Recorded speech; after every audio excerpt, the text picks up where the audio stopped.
Hayek versus Rothbard on coercion. James Tuttle alerted me to an appendix discussing Hayek's conception of coercion in Murray Rothbard's The Ethics of Liberty. It serves as the jumping-off point for a broader discussion of what constitutes coercion. Let us begin by contrasting the definitions of coercion employed by Hayek and Rothbard. Rothbard defines coercion thus: the invasive use of physical violence or the threat thereof against someone else's person or just property.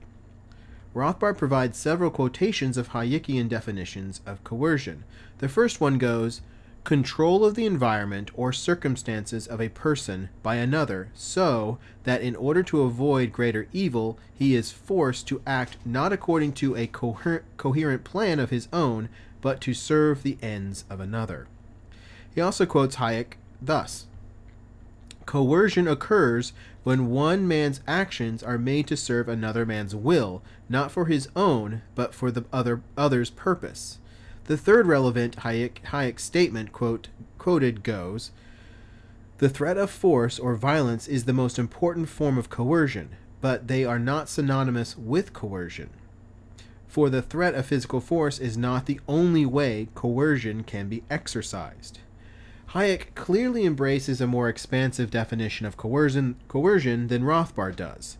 This brings up the central question of what kind of response to non-physical violence coercion should be sanctioned on libertarian principle. One guide to answering this question can be found in the principle of proportionality. If I aggressively, verbally abuse or ostracize you, shooting me would be disproportionate to the offense. On a similar note, the refusal of service doesn't justify a violent response either. That doesn't make it any less odious.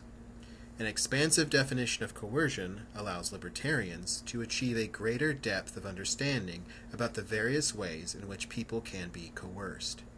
If we wish to comprehensively eradicate initiatory coercion, we will have to understand the many ways in which it can manifest itself. Apart from the obvious use of physical force, there is the use of economic reward and punishment and social ostracism, both of which can be used to control people.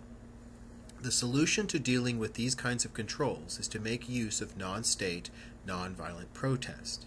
If people are unjustly marginalized through social ostracism, we libertarians should come to their aid through social pressure.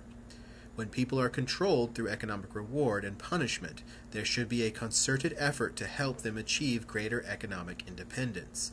These solutions are necessary to achieve an integrated approach to dealing with coercion. Hayek versus Rothbard on coercion is a C4SS Stigmergy blog post by Natalia Petrova.